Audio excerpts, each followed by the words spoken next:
আমার সামনে উপস্থিত আমার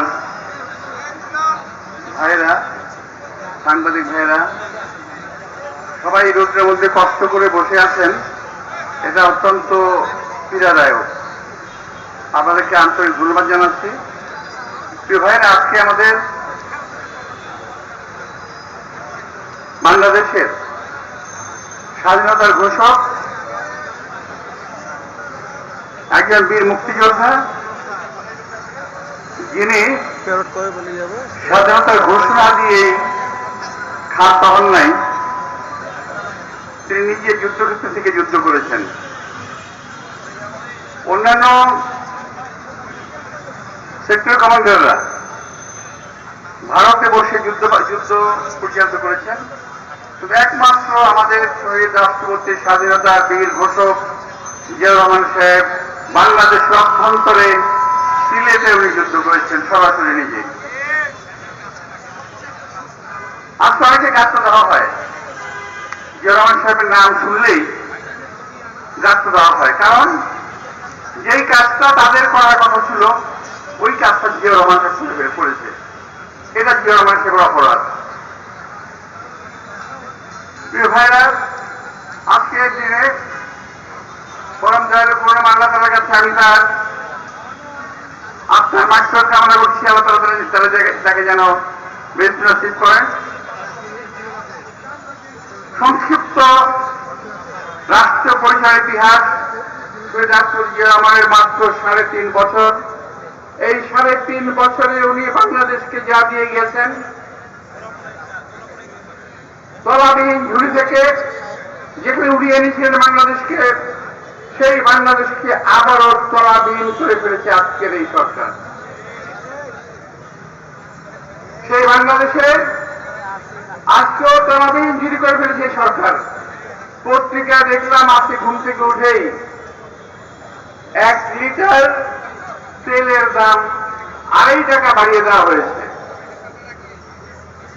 বুঝতে পারছেন? 1 লিটার তেলের দাম যদি 2.5 টাকা বাড়ায়, এমনি তো দ্রব্যমূল্যের ঊর্ধ্বগতি, মানুষের নাবিশ্বাস হয়েছে। আর 2.5 টাকা তেলের দাম বাড়ানোর অর্থ হলো সকল জিনিসের দাম বেড়ে যাওয়া। কতগুলো জিনিস আছে, বিদ্যুৎ, তেল, এগুলোর দাম বাড়ানো হলে এটা একেবারে মানুষের শিরায় শিরায় প্রবেশ করে গিয়ে প্রতিটা জায়গায় এফেক্ট করে। তো ওই বাংলাদেশের এত দুরবস্থা কেন? এই বাংলাদেশ আজকে লুটেরাদের রাজত্ব কায়েম হয়েছে। বাইরে আগে শুনতাম বর্গিরা দেশে আসতো, লুট করে চলে যেত, এখন বর্গিরাই ক্ষমতায় বসে গেছে। তারা লুট করে চলে যায় না, তারা লুট করে সম্পদ দেশের বাইরে পাচার করে দেয়। সেই বর্গিরা ক্ষমতায় আছে এখন। ভাইরা, আজকে এতদিন পরেও যারা একসময় বলেছিল শহীদ রাষ্ট্রপতি জিয়াউর রহমান নাই, বিএনপিও নাই, যারা ভাবে বিএনপি নাই কিংবা থাকবে না, তাদের মুখে ছাই দিয়ে বিএনপি আল্লাহর রহমতের দিকে আছে এবং বিএনপি দিকে থাকবে। বিএনপি মানুষের মননে মগজে দিকে আছে, দিকে থাকবে এবং ইনশাআল্লাহ এই দেশকে সকল রকম বালা মুসিবত বিপদ থেকে রক্ষা করবে। বিএনপির হাতে একমাত্র বাংলাদেশের স্বাধীনতা নিরাপদ, কারণ এই বিএনপি প্রতিষ্ঠাতা শহীদ রাষ্ট্রপতি জিয়াউর রহমান, যিনি দেশকে স্বাধীন করেছিলেন। সুতরাং এই একমাত্র বিএনপি একটা দল যার হাতে দেশের স্বাধীনতা সার্বভৌমত্ব নিরাপদ, অন্য কোন দলের হাতে স্বাধীনতা সার্বভৌমত্ব নিরাপদ নয়।